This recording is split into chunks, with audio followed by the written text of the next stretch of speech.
Hola Iglesia, bienvenidos de donde sea que te unes a nosotros, sea en persona, en línea, por televisión o desde las cientos de cárceles que están por toda la nación. Quiero decir que es un verdadero honor adorar junto a ustedes hoy. Estamos cerrando nuestra serie, no es tan complicado, con un invitado muy especial. Pero antes de presentarte a nuestro invitado especial, solo quiero que sepas que la semana que viene comenzamos una nueva serie llamada El más grande de todos los tiempos. Es una serie basada en la vida, enseñanza, el ministerio de Jesús. Y después, si puedes creer esto o no, dentro de 2 semanas, domingo de Pascua. Vamos, domingo de Pascua.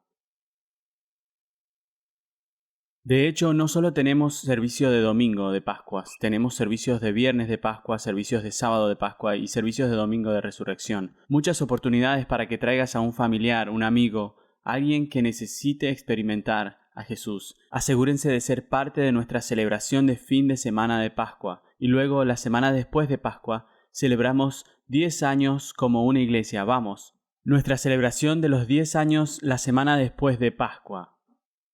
Así que hay muchas expectativas para la próxima semana y solo quería que supieran eso. Nuestra invitada de hoy es una autora, una poeta, una maestra de la Biblia, una artista de hip hop. Su historia es increíble. Es autora del libro Gay Girl, Good Girl, la historia de quién era yo y de quién Dios siempre ha sido. También recientemente terminó una serie de estudios bíblicos en video basado en el libro de Judas, luchando por la fe en la cultura actual. Ella también es parte de un trabajo colaborativo de 12 semanas.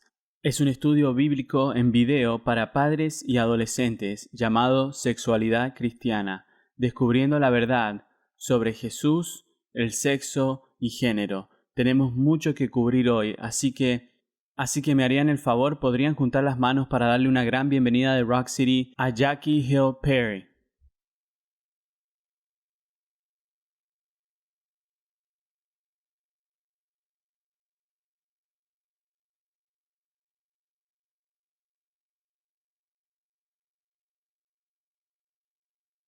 Jackie, en primer lugar, muchas gracias por estar aquí. Eres increíble, eres un regalo increíble para la iglesia, tienes una historia increíble y es un honor sentarme aquí contigo.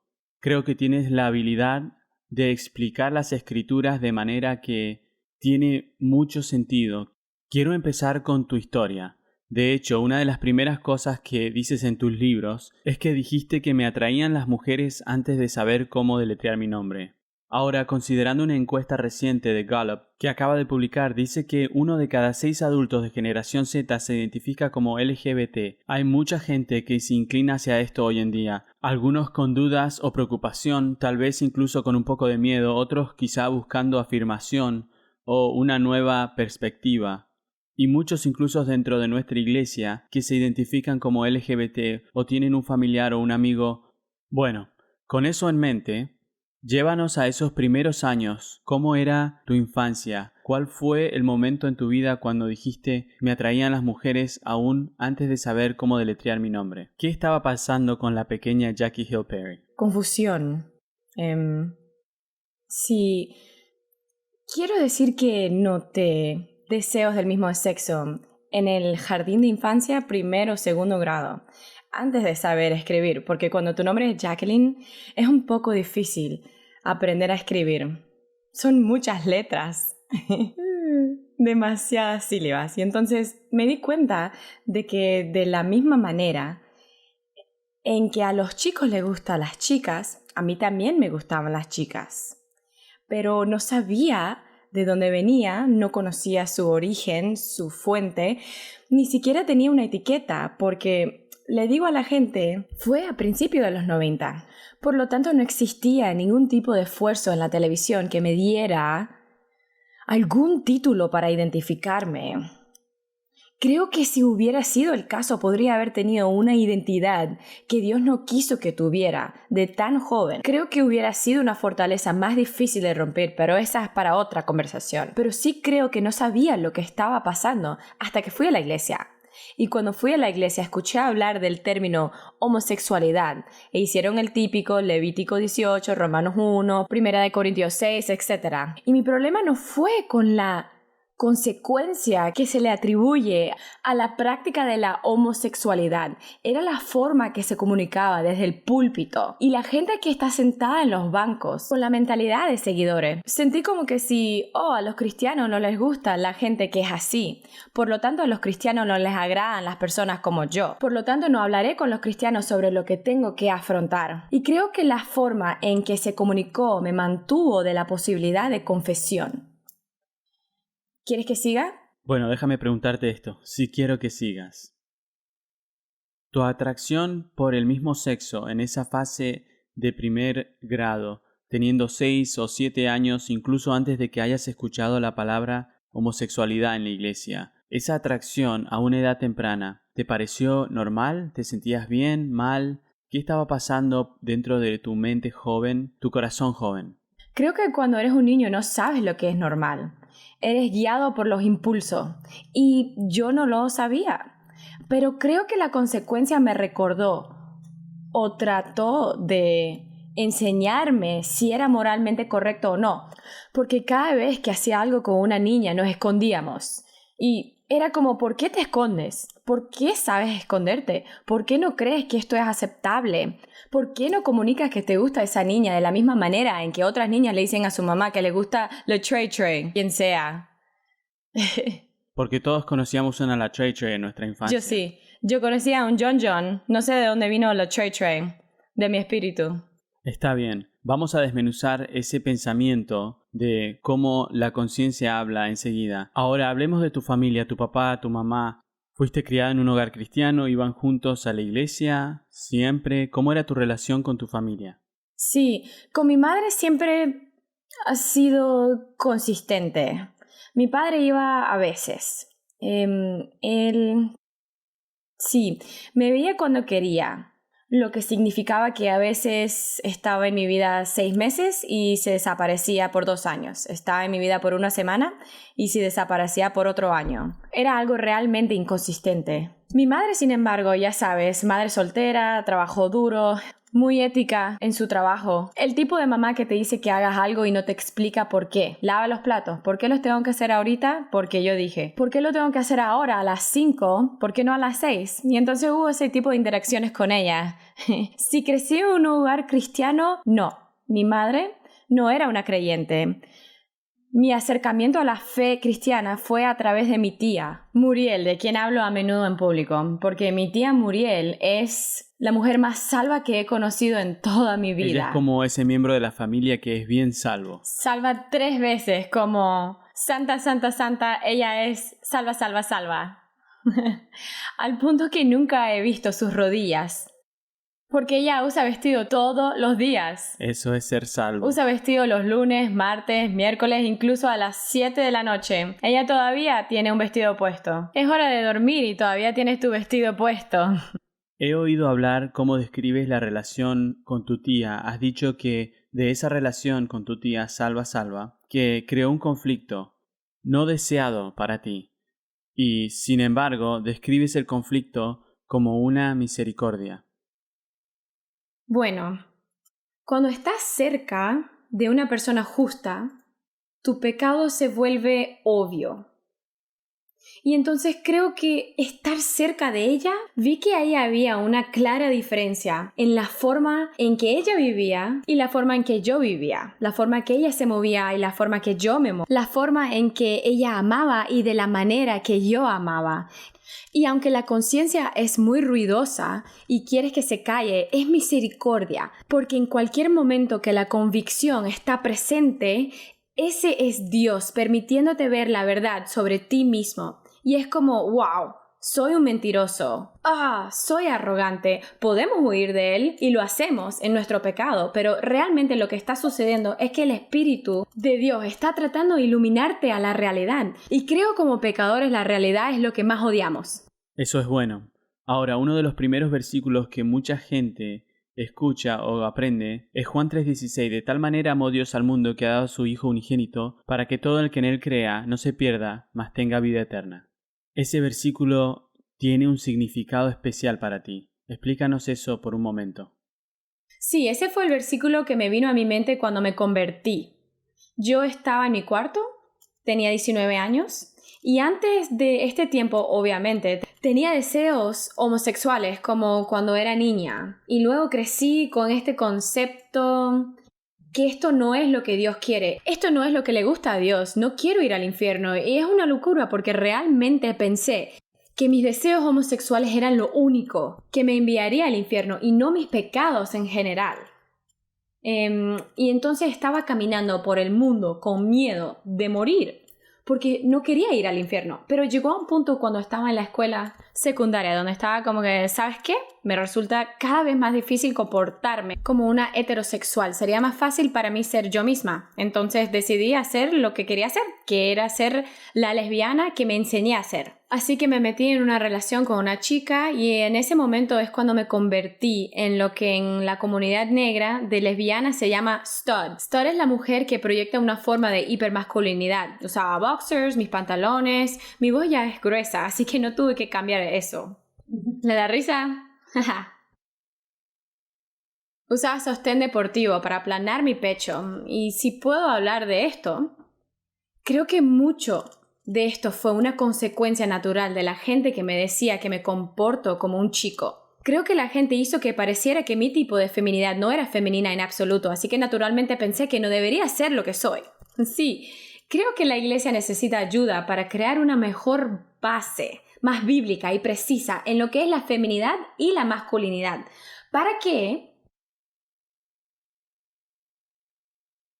Para que la gente esté bien consigo misma, ¿verdad? Entonces cuando cumplo 19 en mi habitación, haciendo algo irrelevante, como mirando el programa Haciendo la Banda, y la banda nunca se hizo, lo cual es cómico. Y yo sentí que Dios me habló. Y cuando no estás acostumbrada a que Dios te hable, no sabes qué hacer con eso. Pero hice un proceso de eliminación, porque lo que vino a mi corazón fue, ella será tu muerte. Y yo decía, yo no me diría esto porque ella es vida para mí. Así que no creo que me dije eso a mí misma. Y no creo que el diablo me va a convencer de ningún pecado. Y entonces este debe ser el Señor. Me senté y comencé a tener una conversación con Dios por primera vez. Y en la conversación le dije a Dios, no quiero ser heterosexual, porque pensé que la conversión era lo mismo que la heterosexualidad, porque cuando la gente me presentó el Evangelio, me lo presentó como si para venir a Jesús hay que ser heterosexual en lugar de venir a Jesús para ser santo. Y ese fue mi rechazo inicial. Porque yo decía, Dios, me estás llamando para ser alguien que no siento que soy. Y realmente sentí que Dios estaba diciendo, yo me haré cargo de todo eso, solo ven a mí. Eres mi prioridad, no tu sexualidad, no todas estas otras cosas. Eres tú como individuo, como una persona, como portadora de una imagen. Vamos, un aplauso. Ella puede predicar. Ella puede predicar. Siento que estoy yendo por tus notas, así que voy a seguir. Todas, al pie de la letra. Estoy volando por tus notas. Le dije a Dios eso. Pero lo loco es que cuando Dios se estaba revelando a mí, y esto no es más que el trabajo del Espíritu. 2 Corintios 4 habla sobre cómo el enemigo cegó las mentes de los incrédulos para que no vean la gloria de Cristo. Pero Él que dijo, hágase la luz, se ha manifestado en nuestros corazones para dar esa luz. Y entonces yo viendo a Dios como Él es Espíritu Santo obrando en mí. Y entonces empecé a ver la verdad, que mi mayor problema principal no es la homosexualidad, sino el pecado fundamental del que necesitaba arrepentirme era la incredulidad. En el fondo de todos mis pecados fue que no traté a Dios como Dios. Creé cosas más dignas, que es lo que dice en Romanos 1, mis afectos, mis amor, de mi tiempo, de mi mente, de mi alegría, de mi dinero. Trataba a la gente como si fuera posible que ellos me pudieran llenar, lo cual es una locura. Y en eso vi, wow, no solo quieres mi sexualidad, quieres todo mi ser, lo que hace que el arrepentimiento sea impulsivo, porque ahora ves que Dios no quiere arreglar un aspecto de ti, quiere todo de ti. Entonces le dije a Dios, realmente no sé qué significa nada de esto, no sé cómo hacer lo que me estás llamando a hacer, pero sé lo suficiente sobre ti como para creer que me ayudarás. Y mi mente fue a Juan 3:16, que es el único pasaje que sabía, que está en el fondo de la bolsa de Forever 21. Y dice, porque de tal manera amó Dios al mundo, que quien crea en Él, quien quiera, cualquiera, que crea en Él no se pierda o morirá, mas tenga vida eterna, vida eterna. Y supe que ese versículo hablaba de mí. Y entonces, por el poder del Espíritu Santo, simplemente lo creí. Eso es genial. En Génesis 3, sí, vamos. Eso es bueno. En Génesis 3, la historia de la creación, Adán y Eva en el jardín están disfrutando de la perfección de todo lo que Dios ha hecho. Y no hay pecado, ¿verdad? La mayoría de la gente está familiarizada con esta historia. Hay una manzana, una serpiente, Eva toma un bocado, Adán se une y son desterrados del jardín. Hay mucha gente que no sabe qué hacer con este pasaje en particular. Tú lo has explicado mejor que nadie. Te ves a ti misma en esta historia. ¿Cómo es eso? Porque todos aquí, todos estamos en Adán.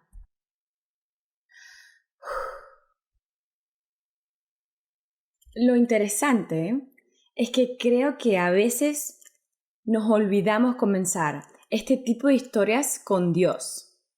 Porque en Génesis 1:1 no comienza con un problema, comienza con una persona. En el principio, Dios creó los cielos y la tierra.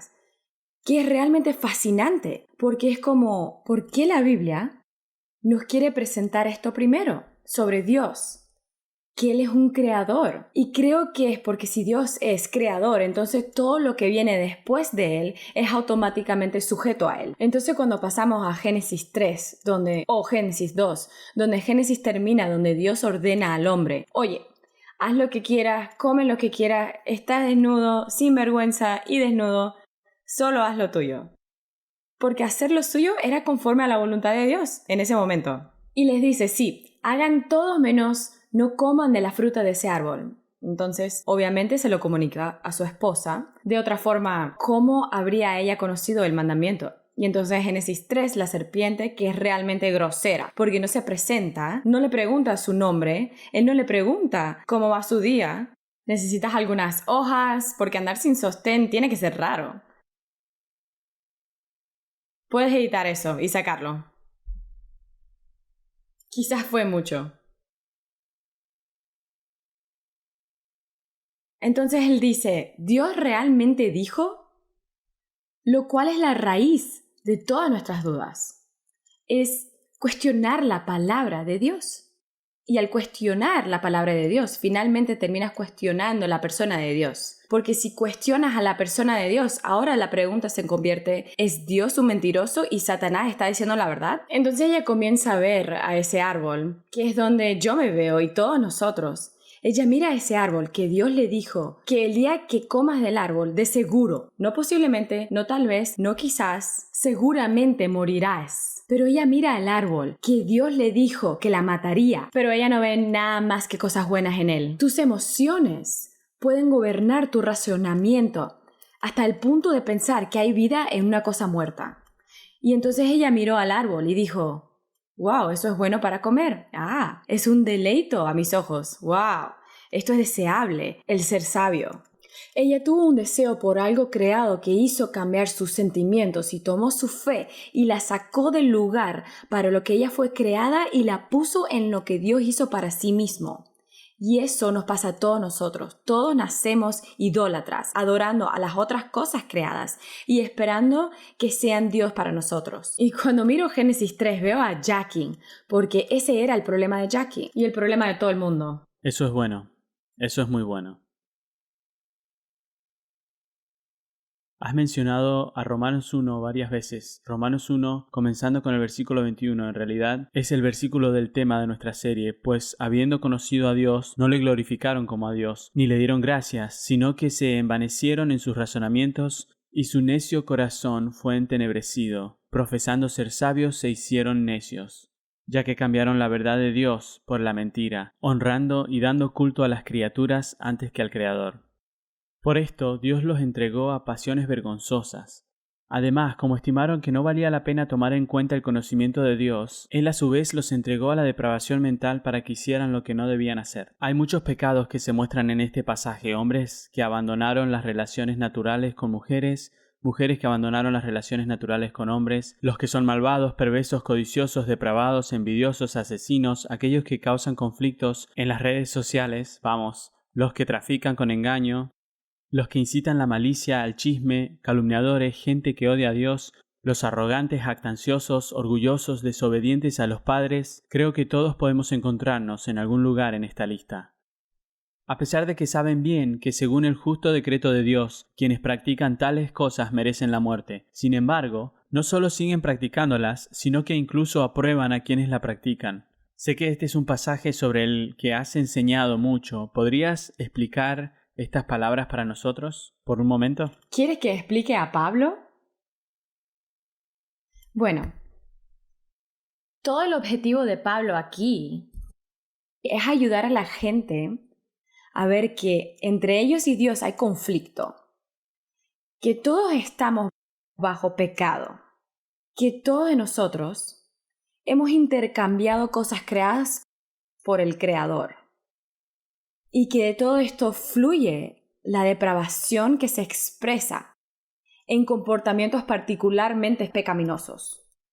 La parte aterradora de todo este pasaje para mí es que una parte o un aspecto de la ira de Dios es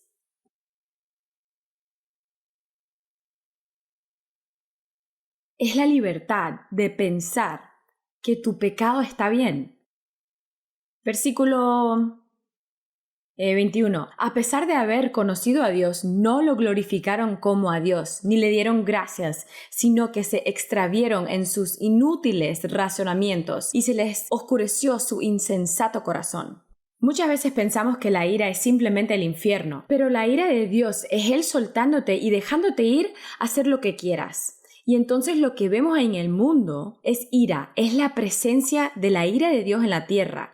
Que la gente esté haciendo lo que se les dé la gana. Pero la buena noticia es que Romanos 1 no es todo el libro.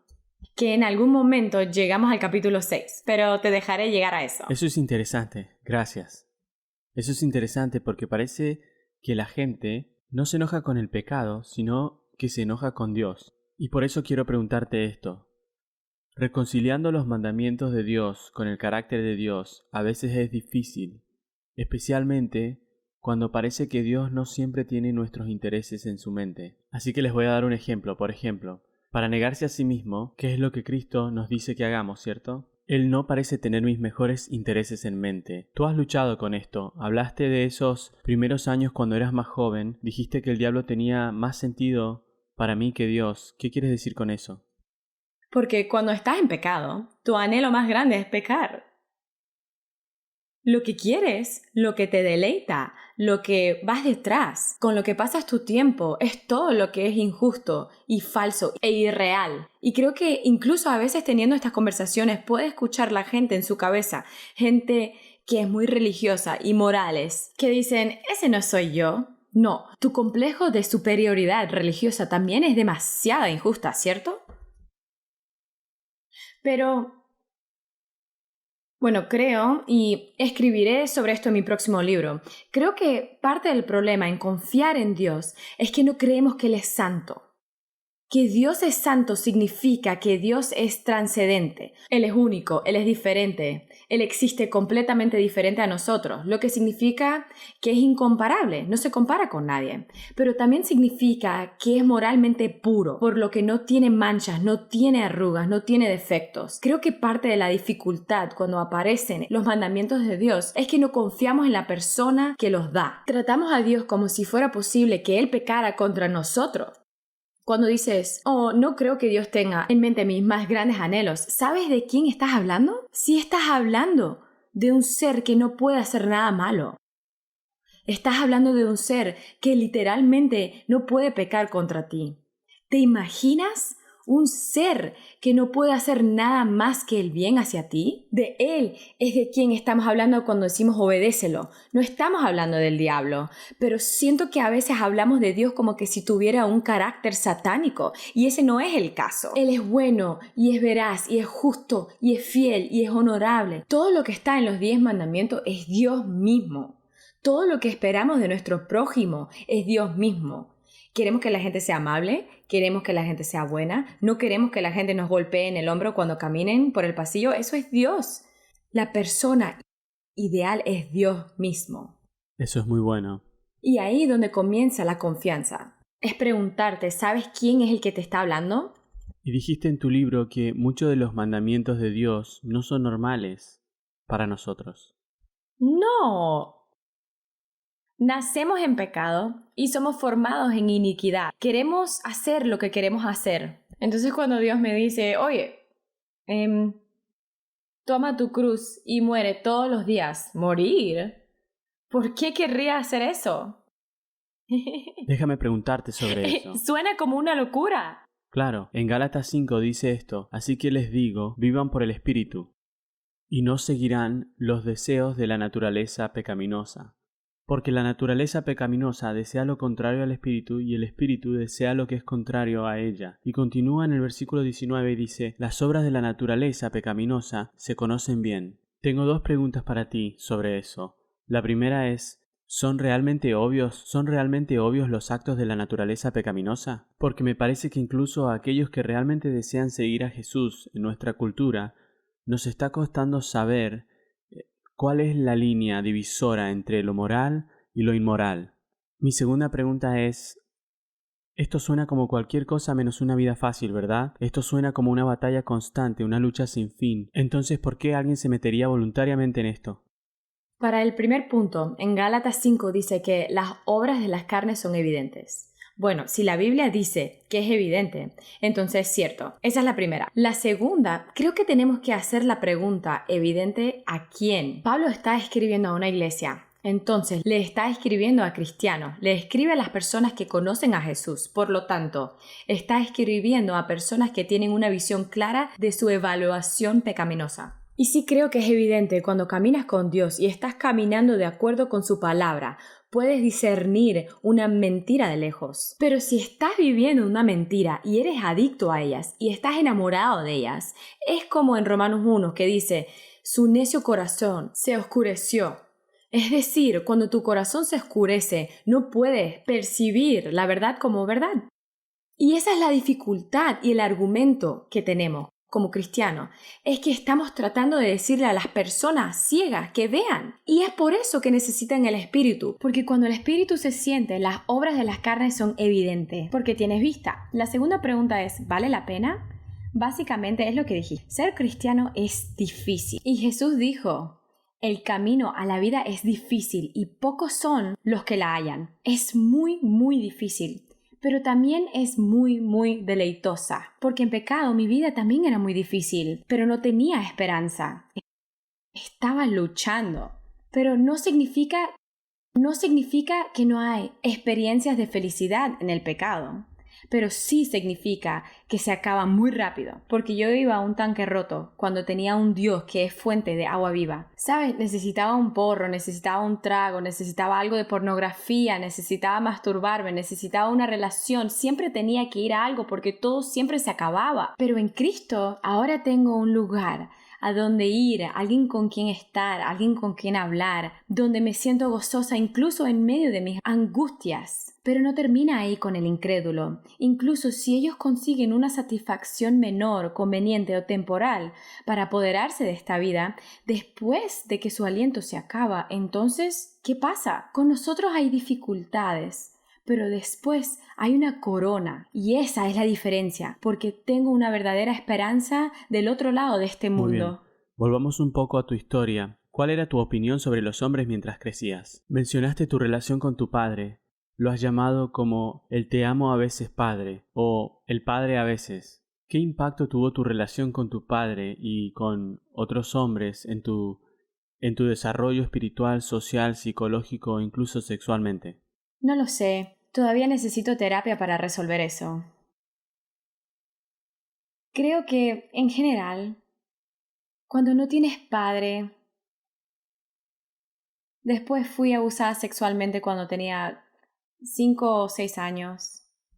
Y luego realmente creo que los medios me moldearon de alguna manera y la pornografía también, porque creo que comencé a ver pornografía cuando tenía 7 años. Y cuando imaginas a una niña de 7 años viendo ese tipo de material, realmente le hace algo a tu mente. Y cómo te ves a ti mismo. Y cómo ves a los hombres. Y creo que en general no confiaba en ellos. Realmente fue así de simple. Creo que pensé que los hombres no eran capaces de amar auténticamente. Que todo lo que realmente querían era un cuerpo de mujer y usarla y hacer lo que querían con ella. Pero pienso que a través de la terapia y mi esposo y cambiando cómo veo a los hombres, a través de las escrituras, mi mente está siendo renovada. No está completamente renovada, pero sí se está renovando. Cuando uno experimenta ese tipo de trauma, abuso sexual o incluso el trauma de un padre que entra y sale de tu vida, esas son cicatrices profundas.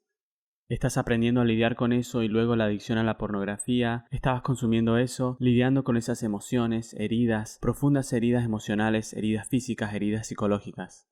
Entras en la escuela secundaria, que son algunos de los años más formativos de tu vida. ¿Cómo fue ese tiempo? ¿Cómo fue esa temporada para ti? Secundaria y preparatoria, mucha marihuana. Fumé mucha marihuana. Estaba tan agradecida cuando mis labios dejaron de ponerse negros. Probablemente no lo entienden. No entienden eso. Hay muchos santos aquí. Entonces,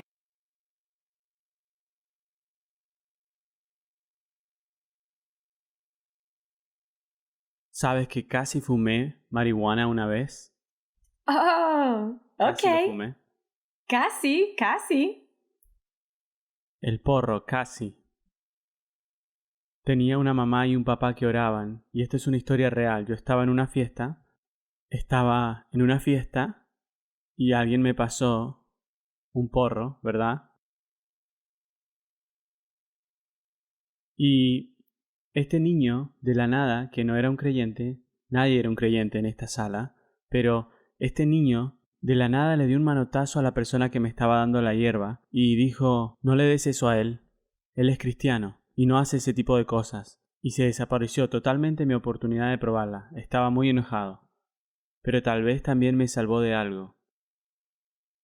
Padres que oran, el poder de los padres que oran. Acabo de mostrar que el poder de los padres que oran hacen milagros, verdaderamente milagros. Yo creo que una de mis luchas en la escuela fue que lo que dominaba en mi vida fue, honestamente, aunque no me crié en un hogar cristiano, mi tía Muriel era tan... ¿Cuál es la palabra? ¿Cómo lo explico? Que ella, su vida y el llevarme a la iglesia todo el tiempo realmente le hizo algo a mi conciencia que no puedo sacar. Y entonces sentí que gran parte de mi adolescencia estaba intentando de huir de lo que sabía que Dios me estaba llamando a hacer. Gran parte de mi adicción a la marihuana era cuando intentaba encontrar una paz engañosa para contrarrestar la convicción en mi mente. Y creo que eso es realmente lo que fue. Estoy tan agradecida de que Dios no me dejó correr muy lejos, porque llegó a un punto en el que llamé a mi prima Kisha y le dije, hey, Dios sigue hablándome. Y yo no soy muy fan de eso. Yo solo quiero que me deje en paz. Yo legítimamente quería que Dios dejara de convencerme de pecado. Realmente lo que quería era que Dios me reprobara. No quería que me recordara en la distancia. Pero Dios fue tan misericordioso en su búsqueda. Y entonces Kisha dijo, no estoy preocupada por ti. Sé que Dios te ama lo suficiente, que te va a tener porque te quiere. No sabía lo que eso significaba. Sonaba demasiado espiritual, sonaba aterrador. Pero estaba diciendo la verdad. No puedes huir del llamado de Dios. Te voy a preguntar por tu prima en un momento, porque ese fue un momento decisivo para ti. Hubo una conversación que tuviste con ella, pero es más profundo que una conversación. También tuviste un momento donde tu novia y tú estaban fuera y te encuentras con un hombre violento, y este encuentro en particular se convirtió en un cambio significativo o al menos un marcador en tu vida donde tenías que seguir volviendo, removió algunas preguntas en tu corazón. Cuéntanos sobre ese momento y cómo se convirtió en uno de los puntos cruciales. La gente nunca me pregunta sobre esa parte del libro. Pensé que esa parte de tu historia fue fascinante. Sí, no tengo las palabras correctas en mi boca para eso. Entonces, básicamente lo que pasó fue que yo estaba con mi novia, quedándonos en un hotel. Y un tipo entró en el hotel. Supongo que estaba enojado con uno de los trabajadores y era uno de estos hombres grandes y musculosos que parecía a LeBron James. Así, con un cuello grande y todo. Y estaba tan enojado que me asusté. Me asusté, pero al mismo tiempo fue extraño. Y esto va a sonar loco porque yo fui consciente de mi feminidad en ese momento. Porque mi novia me estaba mirando como para mantenerla a salvo. Y nos reímos, pero el Espíritu de Dios lo usó. Ella me miraba para que yo sea lo suficientemente masculina como para protegerla. Y yo la miraba como tenemos que protegernos la una a la otra. Pero en ese momento sentí que lo que el Señor estaba haciendo era mostrándome que eres una mujer. Eres una mujer. Te pusiste estos pantalones, caminas toda ruda como si tuvieras algo entre tus piernas, pero eres una mujer y para eso te hice. Wow. Bueno, usó ese momento.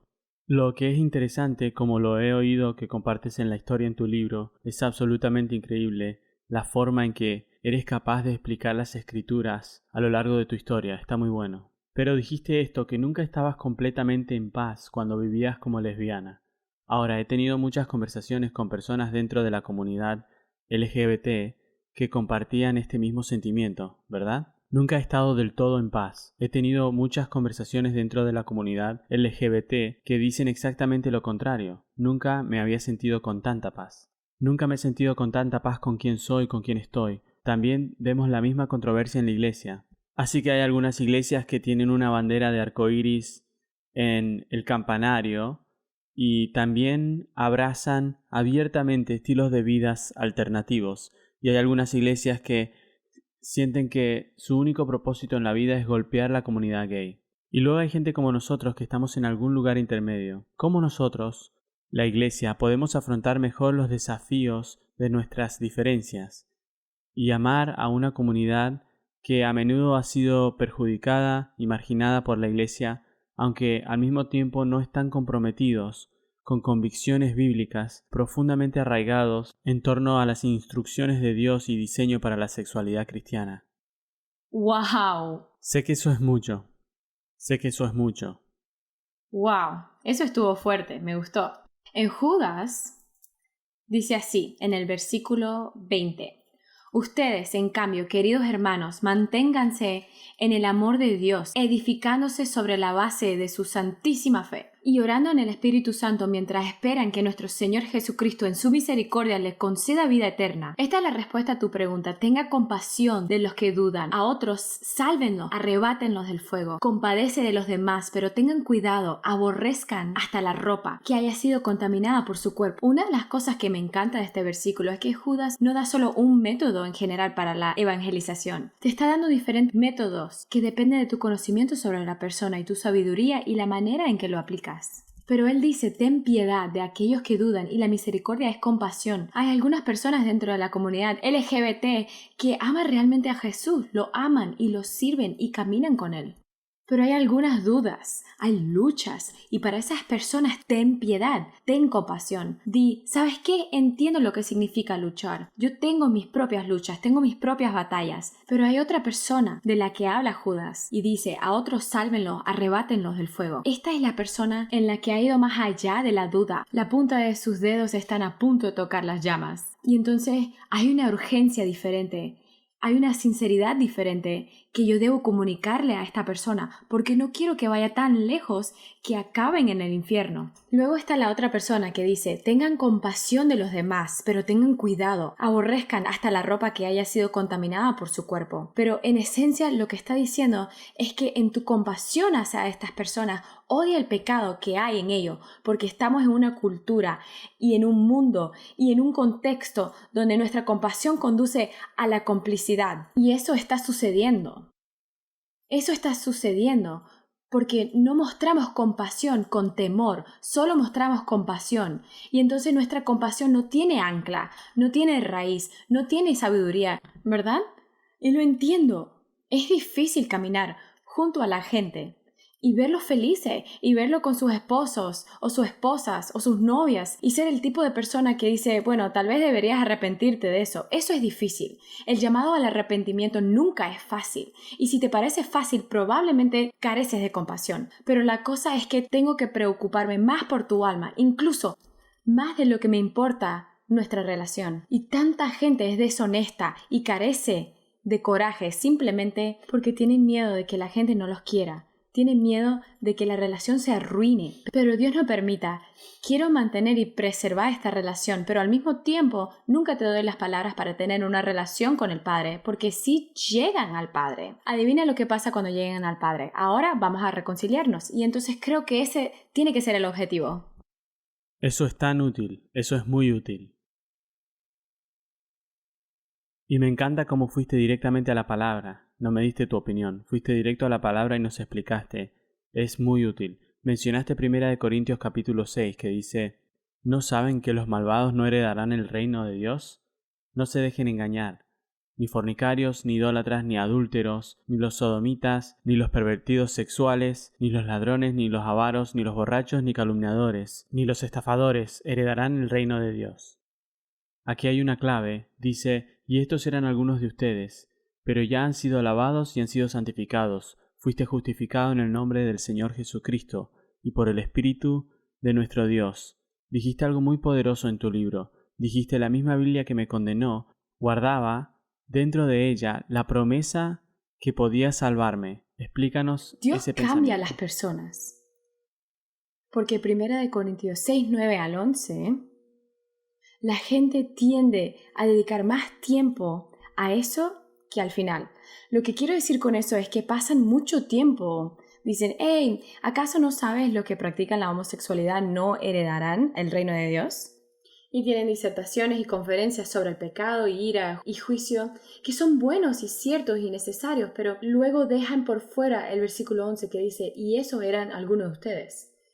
Creo que eso es muy alentador, saber que Pablo le está escribiendo una carta a los cristianos que en ese momento no iban a heredar el reino de Dios, pero ahora lo está animando diciendo, pero ya eso no eres tú. Entonces creo que ni siquiera recuerdo tu pregunta original.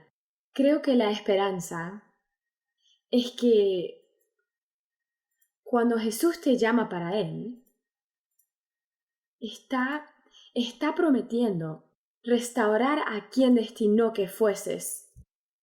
Eso no significa que no vas a tener luchas, no significa que no vas a ser tentado, no significa que no tendrás conflictos con algunas cosas, pero lo que sí significa es que tendrás una nueva naturaleza, que es lo opuesto a todo lo que más amabas antes que a Él. Mi congestión está mal, disculpa. Es decir, esa es la esperanza que todos necesitamos. Es como, wow, aunque puedes estar en pecado, aunque seas un idólatra, aunque seas una persona injusta, no tienes que permanecer así. Que el mismo Dios que creó los cielos y la tierra es el mismo Dios que creará en ti un corazón nuevo. Volvamos a esa conversación decisiva que tuviste con tu prima Kisha. No fue solo una conversación que realmente ayudó a cambiar tu enfoque en tu corazón. Había algo diferente en tu prima Kisha. ¿Qué es lo que hacía diferente a todos los otros cristianos que habían en tu vida en ese momento? Ella se preocupaba por mí, como una persona.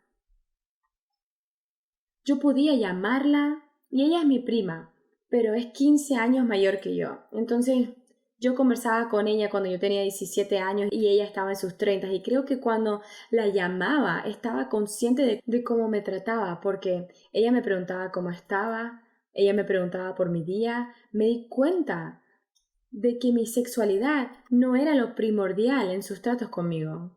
Y por eso fue la primera persona a la que llamé cuando empecé a luchar con Dios, porque me sentía segura. No creo que la seguridad deba limitarse a comprometerse o nunca decir la verdad. Yo sabía que ella me diría la verdad, pero me iba a decir la verdad una persona que primero se preocupaba por mí. Porque creo que a veces los cristianos con buenas intenciones existe la presión de arreglar a la persona en lugar de amar a la persona. Y creo que esos dos mensajes cambiarán la forma en que interactúas. Eso es bueno, ella se preocupaba por ti de manera completa, toda tu persona y ¿Puedo no solo tu agregar esto? sexualidad.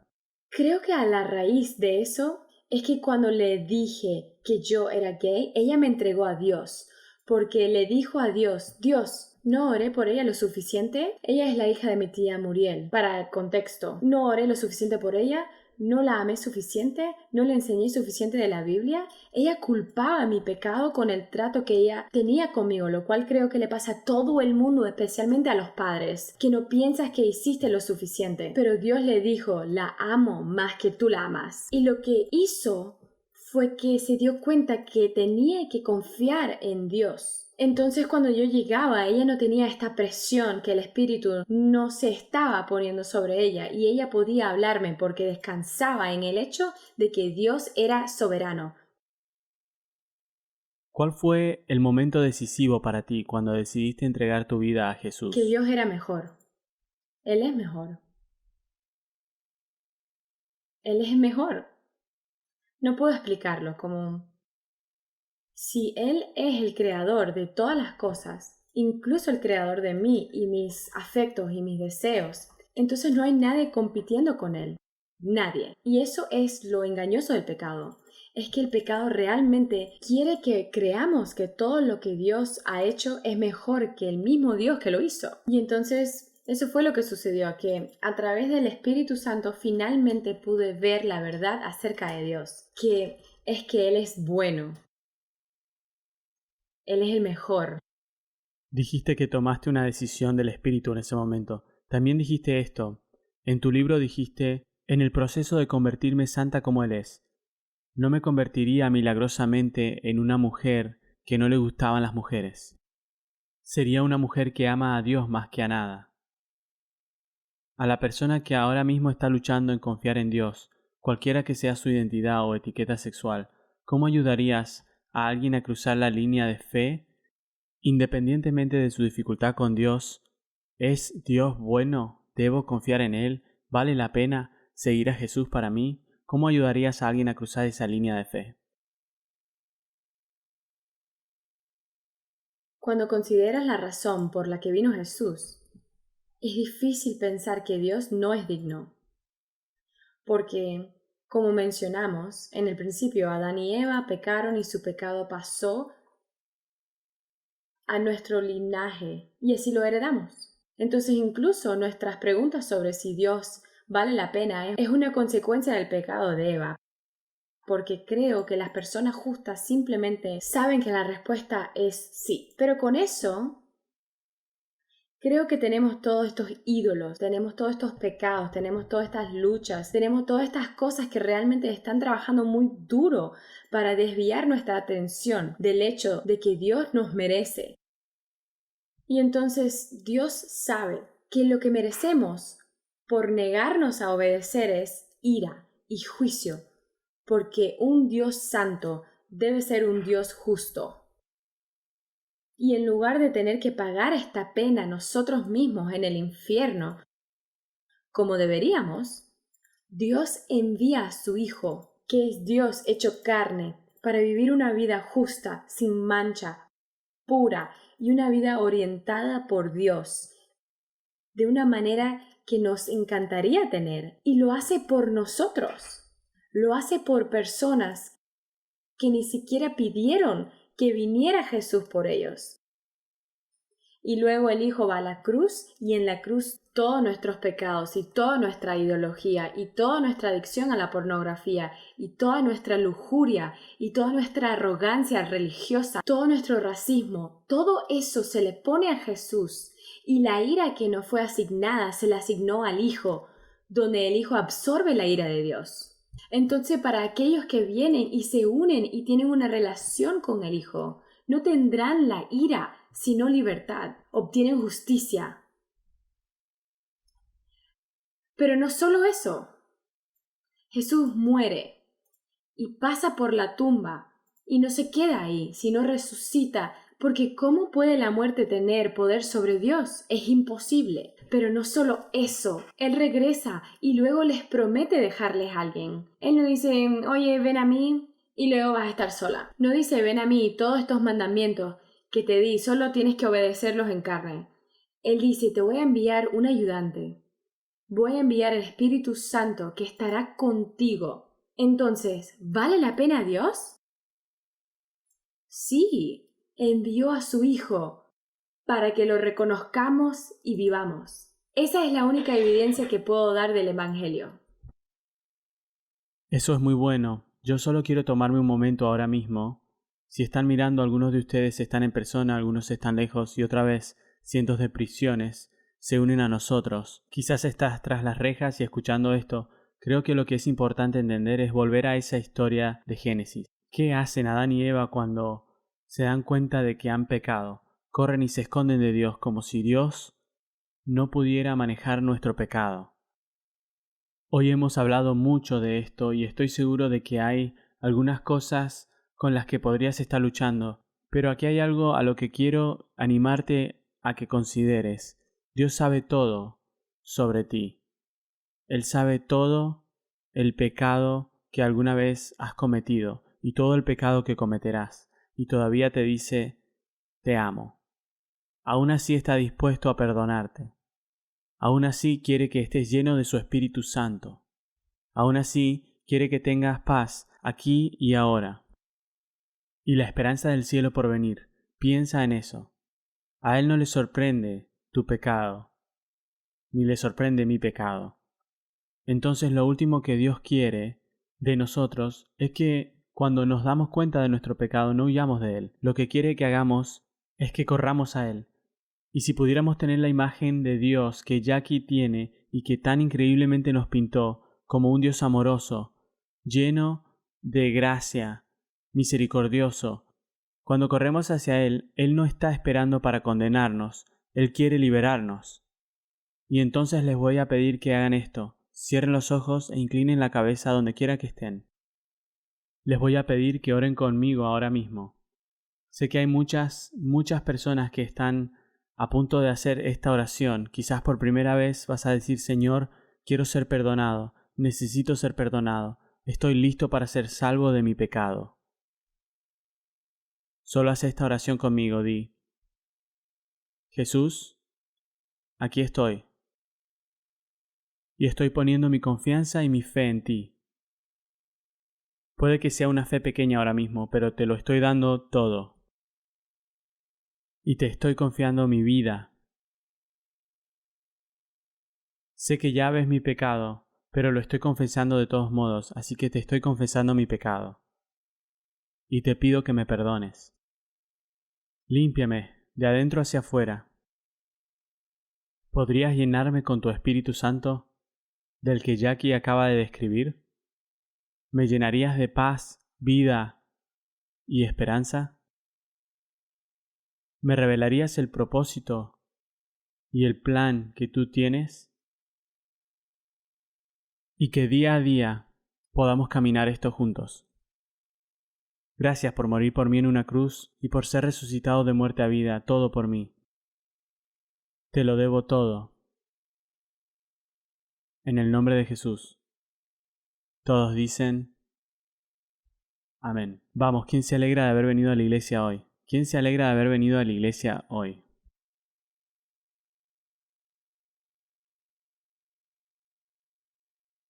Jackie, solo tengo algunas preguntas más para ti. ¿Está bien si hago algunas más? Siento que había una pregunta en una de estas tarjetas, no pude preguntarte. Dijiste en tu libro que estamos cosechando los frutos de nuestra cultura. Nuestras iglesias, nuestras familias están cosechando los frutos de no enseñar lo que la Biblia dice sobre el género.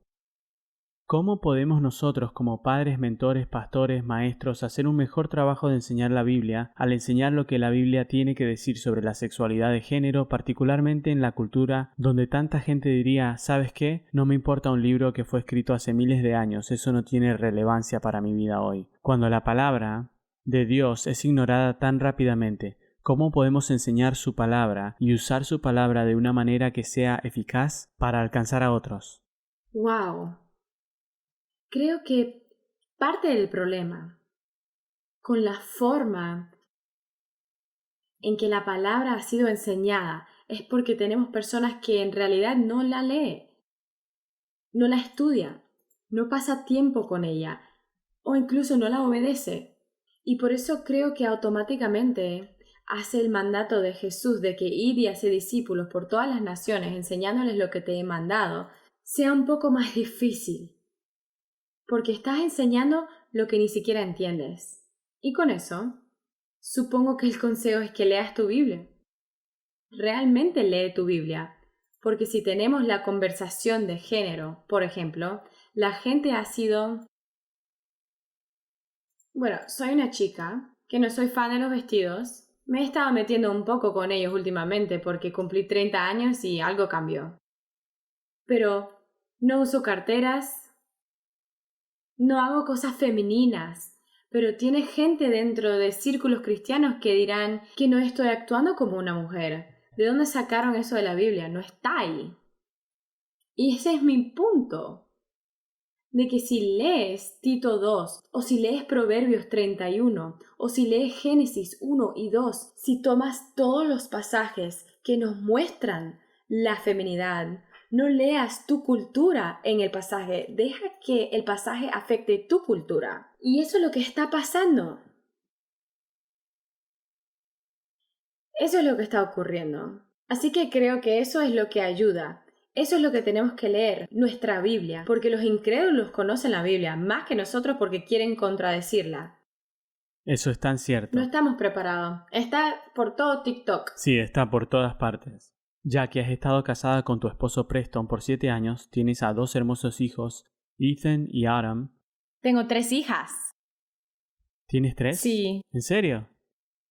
3. ¿Cuál es el tercero? Sage tiene 5 meses. De acuerdo. Vamos, 3 niños.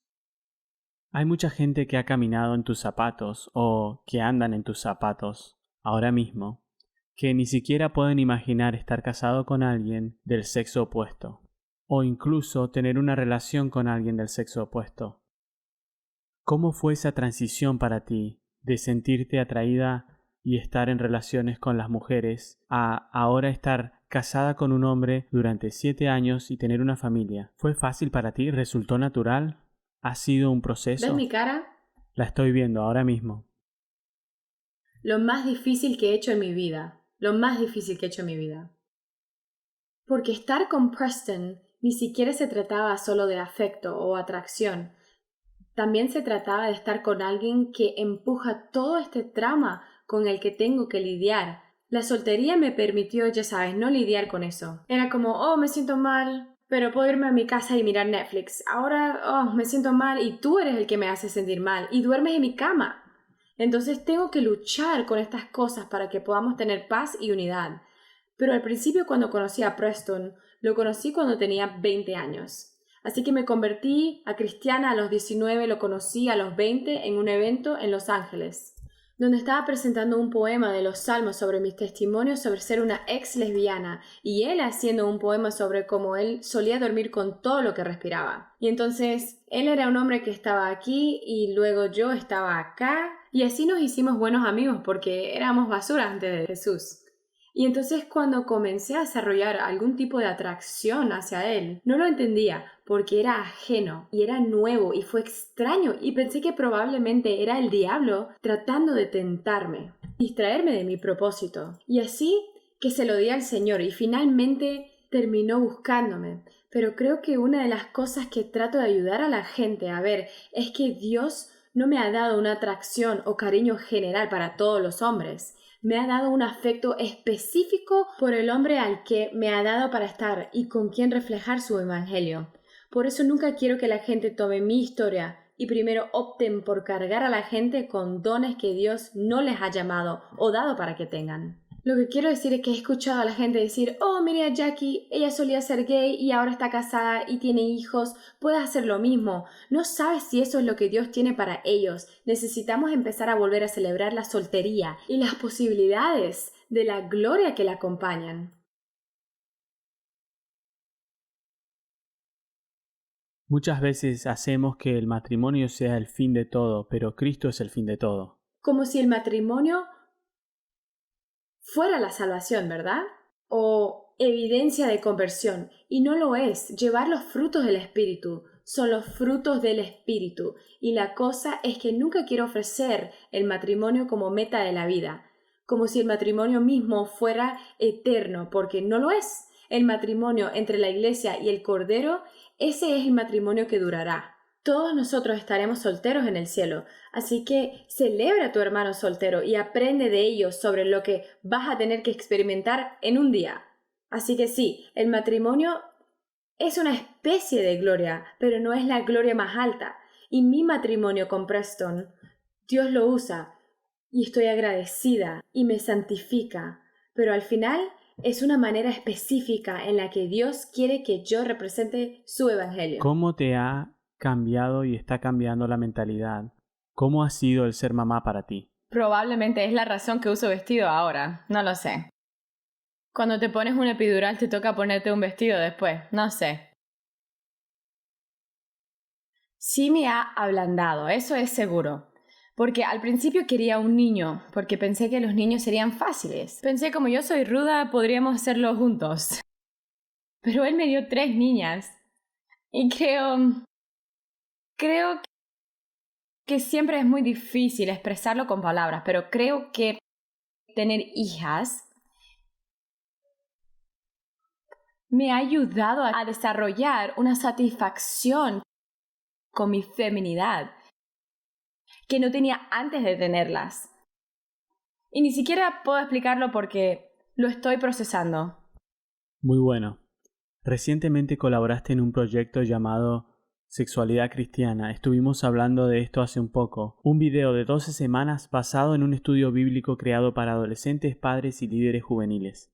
Estamos llevando a todo nuestro personal a través de él. Es absolutamente increíble. ¿Podrías darnos una vista rápida de 3000 pies de lo que es específicamente por qué alguien aquí hoy que esté viendo en línea o en persona, por qué podríamos querer o necesitar pasar por este estudio bíblico de 12 semanas sobre la sexualidad? Bueno, creo que es parte de la gran comisión, equiparse a sí mismo para comprender lo que Jesús ha enseñado para que a medida que vas por todo el mundo puedas hacer discípulos de todas las naciones, enseñándoles lo que estás aprendiendo. Entonces ese es uno. Creo que 2, la sexualidad es un tema muy grande en nuestra cultura. Y con razón, porque somos seres sexuales. Y hay un elemento, y esta es una forma extraña de decirlo, pero creo que hay algo de bondad que surge de la provocativa naturaleza de la sexualidad, porque ahora podemos enseñar sobre ello y aprender sobre la forma correcta, la manera correcta y el buen regalo que la sexualidad es. De hecho, es algo bueno creado por Dios. Y entonces, ¡wow! Creo que sabiendo cómo caminar a través de las Escrituras y entender la sexualidad en la ética moral que Dios nos ha mostrado en las Escrituras, de hecho, nos ayuda a encantarlo, a disfrutarlo también y mostrarle al mundo una sexualidad saludable, incluso en nuestras propias relaciones. Es muy bueno. Un último ánimo para los que miran o escuchan hoy. No sé. Si tuviera que pensar, si tuviera que sacar algo del cielo, me gustaría desafiar a todos a estudiar a Dios. Y lo que quiero decir es que cuando lees la Biblia, presta atención a la forma en que describe a Dios. Cuando leas los Salmos, preste atención a las palabras que utilizan cuando hablan de Dios.